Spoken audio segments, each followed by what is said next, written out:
Right now, every company in the world is facing the same problem. Their teams are getting buried in more information than ever, and there's never enough time to get through it. Only 5% of staff make it past the first few lines of any internal update. So when crucial details are truly needed, to spur growth or make critical decisions, they're often 10 days back in an overlooked email or lost in a long winding thread. In short, the team stalled on progress, and you're left to answer all the same questions again. Axios can put an end to lost time. We know that clear, efficient communication is the lifeblood of any company, and we've nailed the most effective way to break through the noise and keep readers hooked in a tool we call AxiosHQ.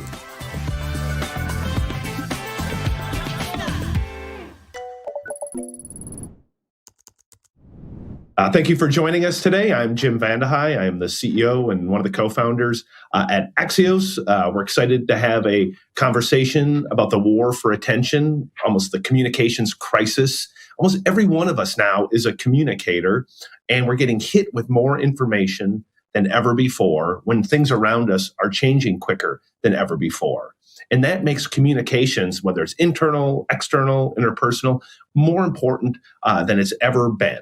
And hopefully in the next 30 minutes, we can walk you through what we've learned as a media company and as a company that produces a product called AxiosHQ about what makes you a more effective communicator in this era of noise. We've got a lot of data from what we've learned on the media side, a lot of experience working with beta users on our communication software, AxiosHQ, and we're eager to share it with you. Over the next 30 minutes, I'll be joined by the Vice President and Head of Communications at Grail, Matt Burns, the Chief Product Officer at EverFi, Laura Neville, my own Axios colleague and Head of Communications here, Yolanda Brignoni, and Emily Inverso, who is one of our HQ experts who teaches people how to be better communicators. Now joining us is Laura Neville, the Chief Product Officer at EverFi, and Matt Burns, VP and Head of Communications at Grail. Thank you for joining me. Thanks, Jim. Thanks for having us. Matt, what is Grail? Sure. Grail is a California-based healthcare company that was established specifically to detect cancer early when it can be cured. We're about to launch our first product, which detects 50 types of cancer through a single blood draw, enables doctors and patients to have a better sense of whether or not they have the disease. And Laura, what is EverFi? EverFi is an education technology company that's focused on the missing layer of education. So we create digital curriculum specifically for the K through 12 space and adult consumers, designed to really target critical skills that they need to be successful in life. And we're based in DC.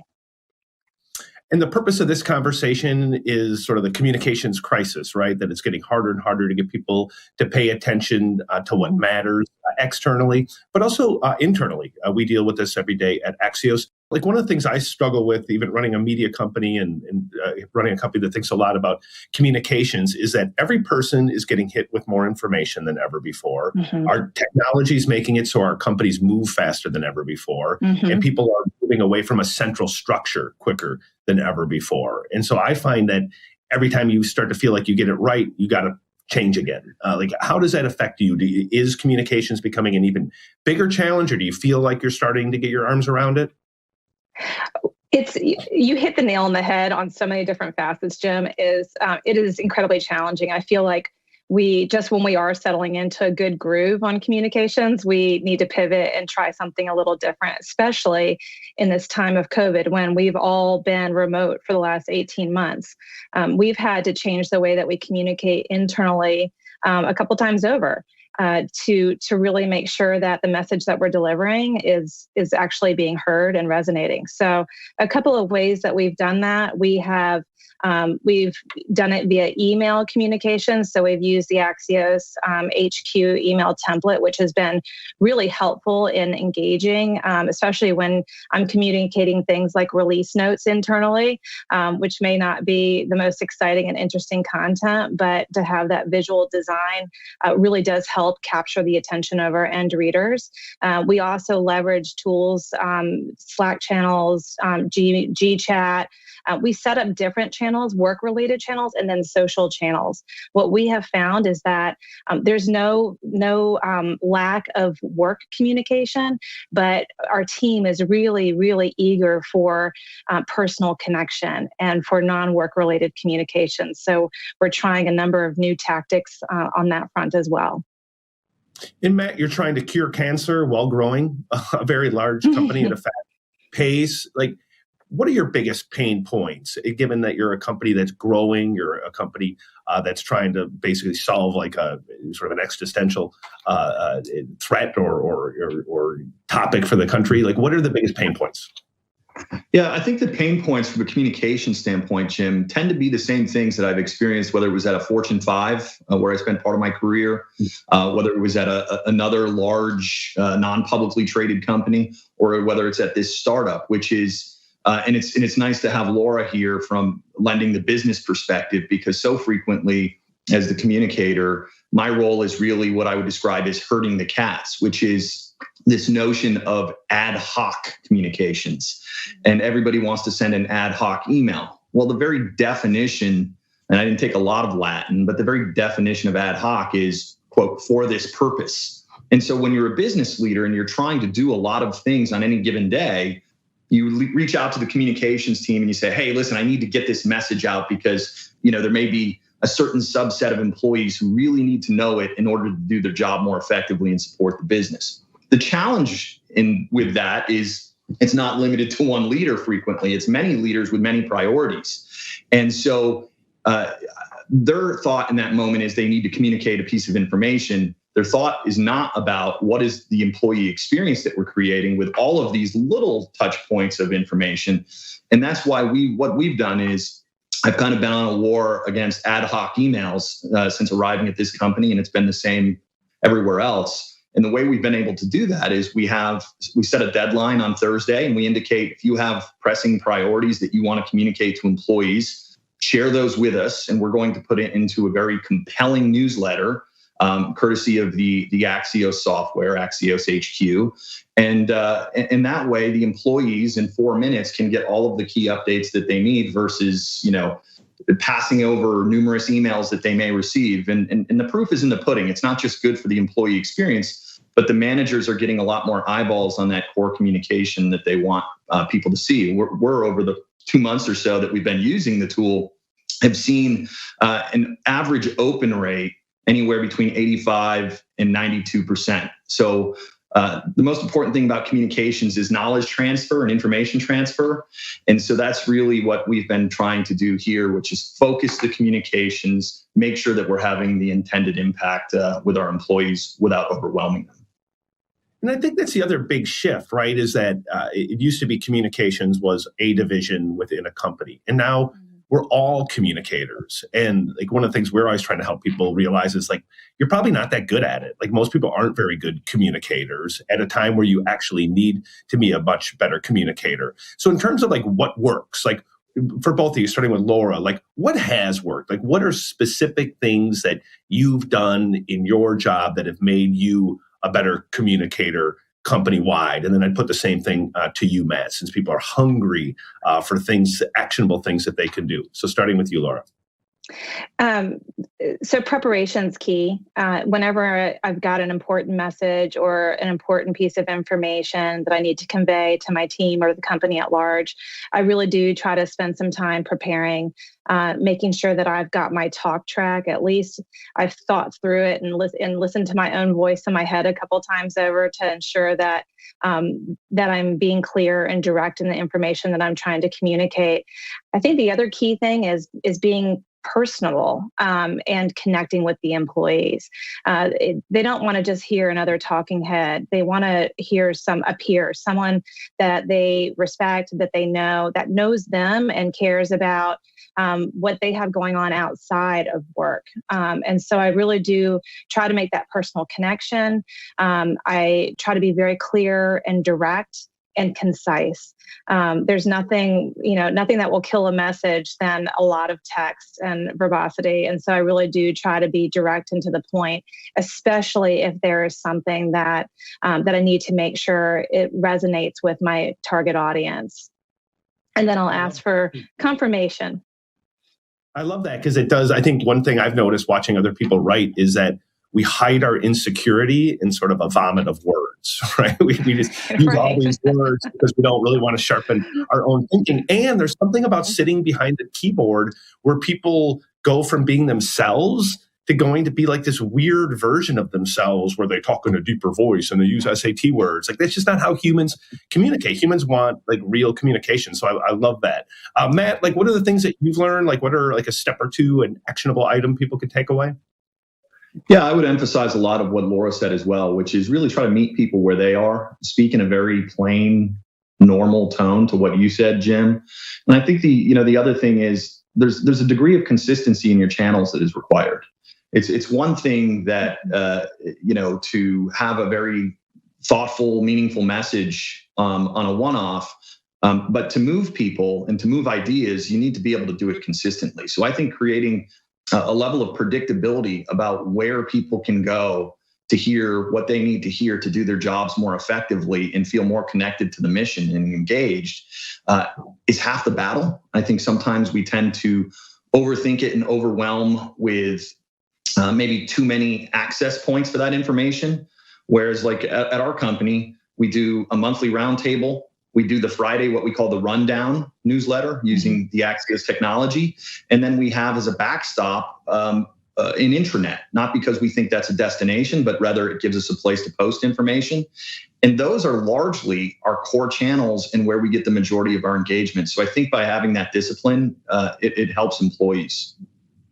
I love that concept of like repetition because I think we tend to like, oh, I already said that. I said that last Friday. And I think people don't realize when the mind is this clogged, what I always tell our people is like, say it until you've totally annoyed yourself. And only then are people probably starting to listen, which there's a lot of truth to that. Right. Both Laura and Matt, quick as we wrap up, is there anything that you've been able to give up? It's not just like, what do I do, but what is it that I don't do that makes me a better communicator? So starting with Laura, is there anything you've been able to say, you know what, that just doesn't work. I need to focus my mind on this. I have given up meetings as much as I can on Fridays. I try to block time, so I actually have headspace to think about the upcoming week, and it's my time to work on messages and make sure that I've got my communications locked and loaded and ready to go. The other thing that I have also tried to give up a little bit is feeling the need to be on video. And so I will sometimes call into a meeting and say, listen, I don't need to be on video with you right now. You don't need to be on video right now. Let's take a walk and let's talk and let's have the meeting that we need to have. That's the other thing that we're just seeing across the board is Zoom fatigue. People are tired of being on video all the time. So those are the two things that I'm really trying to give up. And Matt, what bad habit have you kicked? Well, I'd say two things. I would say number one, giving up on ad hoc emails and continues to be a mission of mine. And then secondly, frankly, collared shirts, believe it or not. This is the first time in a while I've had to put on a collared shirt. So that's what I gave up for the last year. Oh my God, I'll have to try that. That makes you a better communicator? Okay, it just makes you more pleasing. Certainly more relaxed in the workplace. Perfect. Thank you, Laura. Thank you, Matt, for a fascinating conversation. Thank you for being early adopters of AxiosHQ. I know we all have a shared passion for helping people become better communicators because that's the only way we can do our jobs more effectively. So thank you both. Thanks, Jim. Thanks, Laura. Thank you, Jim. Thank you, Matt. Bye-bye. Thank you, Matt and Laura, for joining us. Now it's my pleasure to bring you a conversation with Emily Inverso, who's the director of AxiosHQ, and Yolanda Brignoni, who's the vice president of communications at Axios. We as a company think all the time about how can we be better communicators? How can I, as the CEO, align everybody around what matters? And how can they help us and then help other people be much more effective communicators? Over to you, Emily and Yolanda.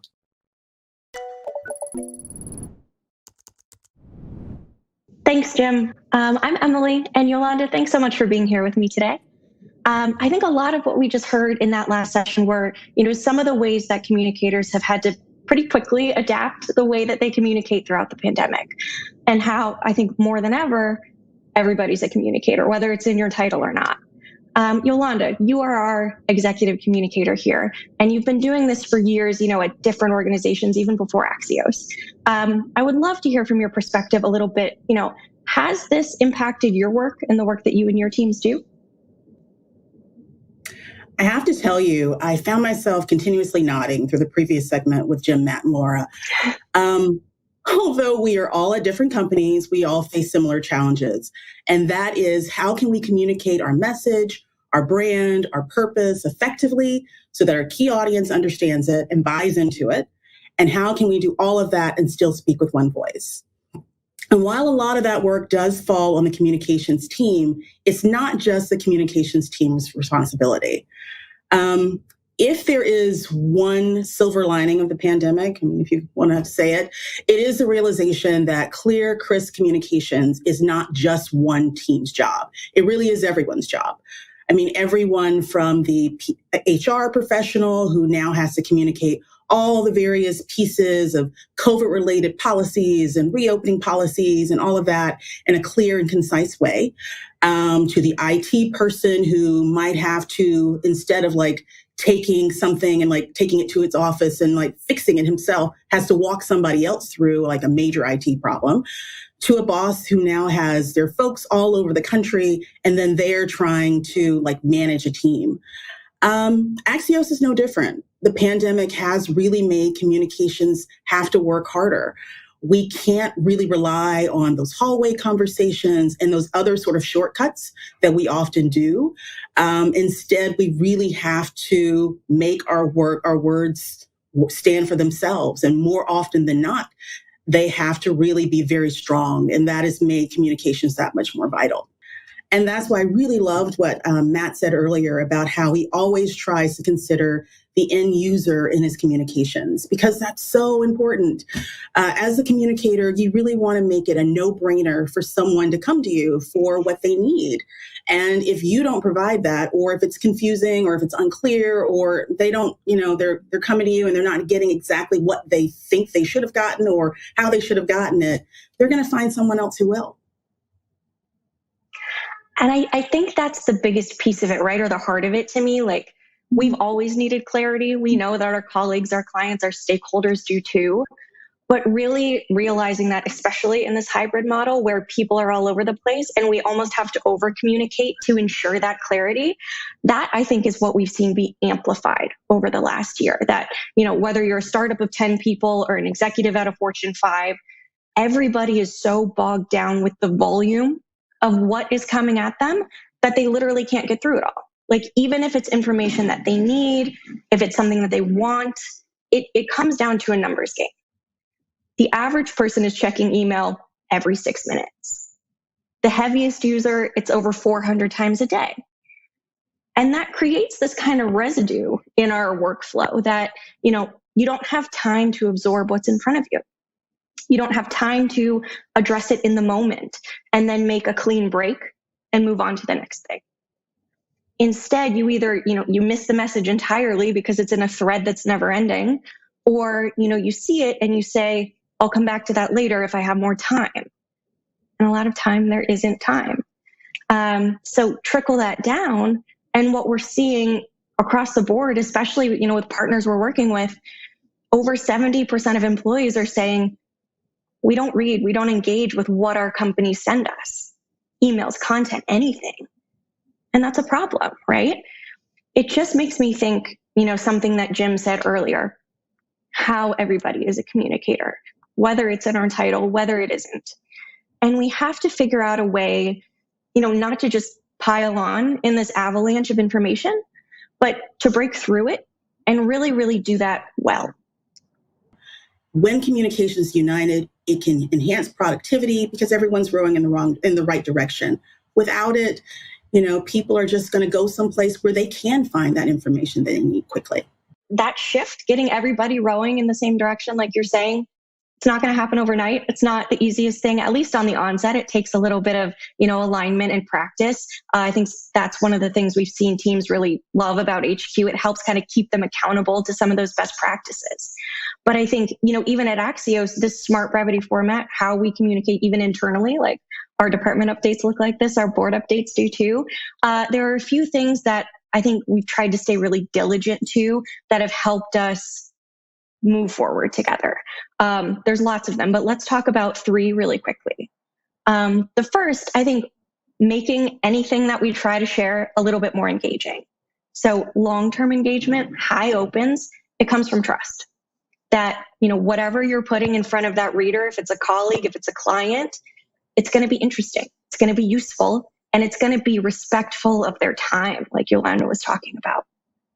That means we have to set a pretty high bar for what our readers actually need. Giving ourselves a little bit of permission to cut the background, the context, the things we've shared recently, so that they don't clutter and weigh down these much more important updates we're really trying to get across to you today. The second, figuring out how we can make it memorable. So, we tell you the most important thing we have to say in the first line of what you see from Axios. You'll know that in our news writing, but it's how we communicate internally and externally too. We answer head on right after that. How's it going to impact you? That second line. Lots of good detail will follow there, but what's new and why it matters, always at the top of what we share. And if you do that, it gives you the very best shot that readers are going to really quickly understand the heart of your message and remember it once they go on. So they see it right away and it's clear. And the third piece, and I think, Matt and Yolanda have touched on this a bit, make it conversational then. Once you know what you have to share, I almost can't say it better than Matt did earlier, which is meet people where they are. Write to them in the same simple human words, that you would say if you were speaking to them. And you end up with something that's genuine and engaging, and a lot of times a lot easier and faster to get through. Yolanda, if there was one piece of advice that you think, okay, if viewers today could take this away and remember it, we'd feel like it was a success, what would that be? Keep it simple. I think that too often we rely on jargon. We rely on people sort of filling in the blanks. I think that we should make our words work harder, like keep it very simple, respect your audience's time, and give them what they need clearly and concisely every single time. Let them know that they can come to you and they know that exactly what they're going to be getting every single time. That consistency is so important. Thank you, Yolanda, so much for joining the conversation. Thank you so much, Emily. All right. Well, as we're wrapping up, I just want to sit with that last note from Yolanda for a moment more. Clarity and the need for precision, for simple, useful information. I think we're at this point in time when there's so much good information out there that we can access, and there's a ton of distracting information mixed right along with it. Clear, efficient communications, though, are what have helped us engage busy news readers at Axios. And for a lot of our partners who use AxiosHQ, it's what has helped them talk to their staff, their clients, their stakeholders in a much more effective way. So all across June this month, which is Effective Communications Month as it is, we're going to be sharing a lot more discussion like this about how to break through, how to do some of the things that Jim and Matt and Laura and Yolanda shared with us today. How you can set your team up for success or, elevate the great work you're already doing just one step further so that everybody has what they need. You don't waste your time writing things they'll never get through. And your business ultimately is better off because of it. So we will keep you posted on what's to come, but also follow AxiosHQ on Twitter and LinkedIn to stay in the loop. And thank you all for joining.